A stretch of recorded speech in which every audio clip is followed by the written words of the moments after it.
Darussalam and former Prime Minister of Singapore, Lee Hsien Loong.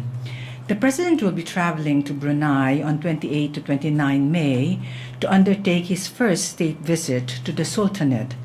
While in Brunei, the President will be meeting with His Majesty the Sultan, who is also Sultan Head of State of Brunei Darussalam.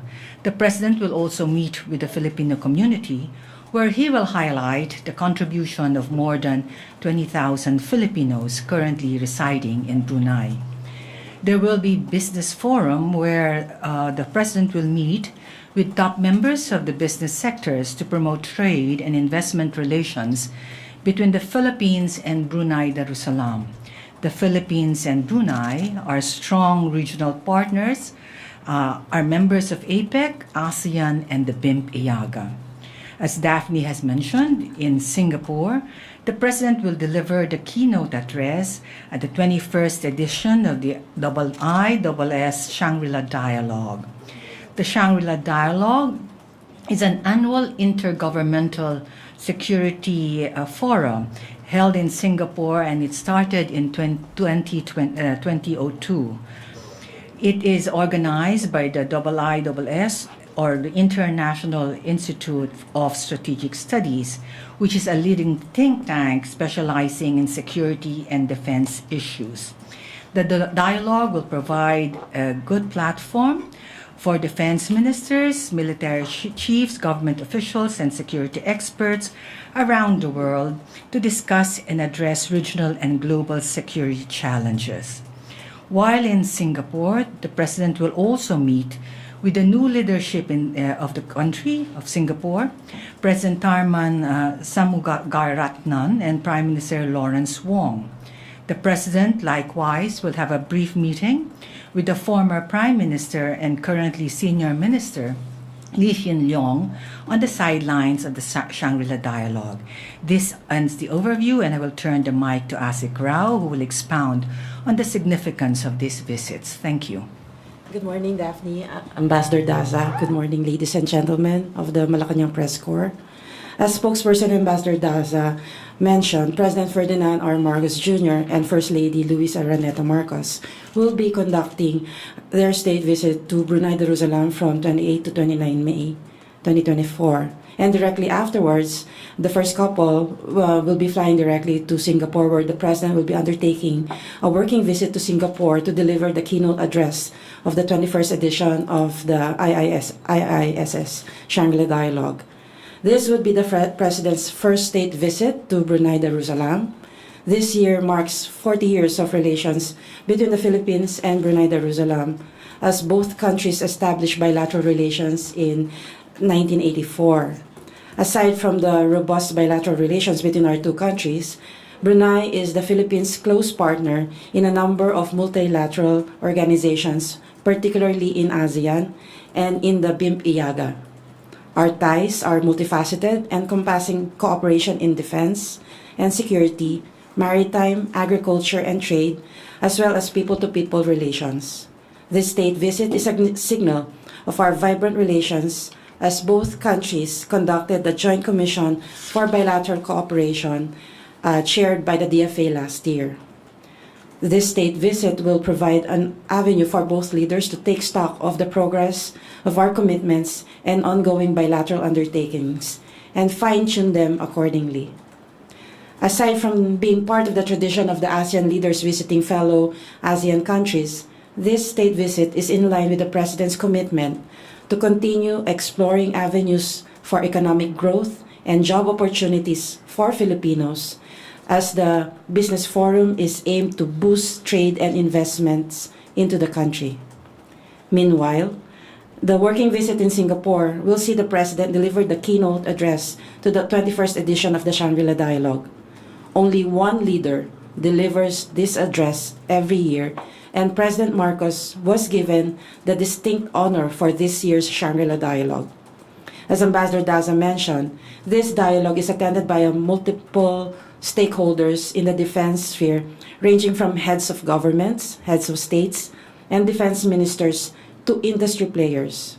Through this platform, the Philippines will have the opportunity to provide these stakeholders an important source of accurate, objective information on international strategic issues important to the region. We expect about 40 countries to be attending this Shangri-La Dialogue with about 500 participants. On the sidelines of the visit, the President will also meet with the new Singaporean President as well as with the new Singaporean Prime Minister, who was just sworn in just last week, May 15. This year also commemorates the 55 years of Philippines-Singapore diplomatic relations, and the meeting between the new Singaporean leaders and the President comes at this very auspicious juncture. Also, very recently, if you recall, Singaporean Foreign Minister Vivian Balakrishnan was also in Manila, and this is all part and parcel of our celebration of the 55 years. This swing visit demonstrates that the President's commitment to ensuring a peaceful, secure, and prosperous Philippines for all of our country here and abroad. Thank you. Thank you so much. Okay, now we open the floor. Raquel Bayan, Raja Pilipinas. Good morning, ma'am. May we know, you mentioned earlier that this is an annual event, ma'am. Is this the first time that a Philippine president will going to speak in the dialogue? Yes, it is the first time. All right. That's why it's a very distinct honor for the President. All right, ma'am. And then hindi lang po limited sa defense officials and experts po yung audience. Meron rin pong state government, you mentioned earlier. Meron po kayong possibility na magkaroon ng bilateral meeting si Pangulong Marcos sa sidelines ng dialogue? Yes, there are some heads of governments also attending the Shangri-La Dialogue, and some parliamentarians. So we expect several side meetings during the Shangri-La Dialogue, and you will be finding out once we complete all the arrangements. Thank you. Ma'am, lastly na lang po, ma'am, sa with regards po sa rising COVID-19 sa Singapore, meron po kaya tayong mga arrangement or i-implement na special health protocol sa Singapore, like for example yung ginawa pa natin sa China na bubble setup?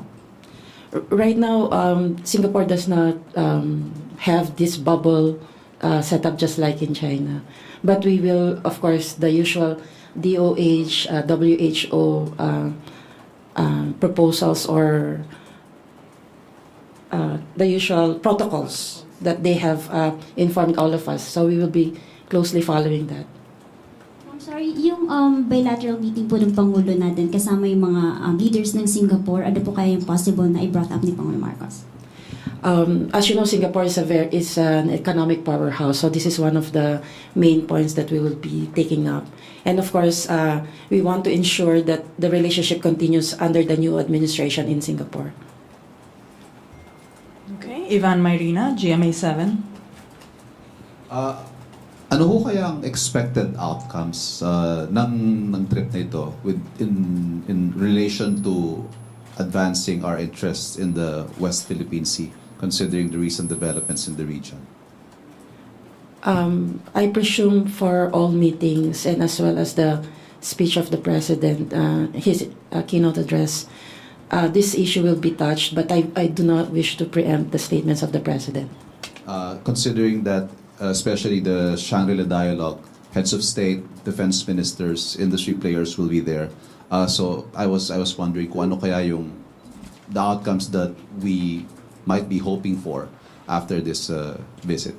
I'm sorry, I don't want to preempt the statement of the President. Thank you. Okay.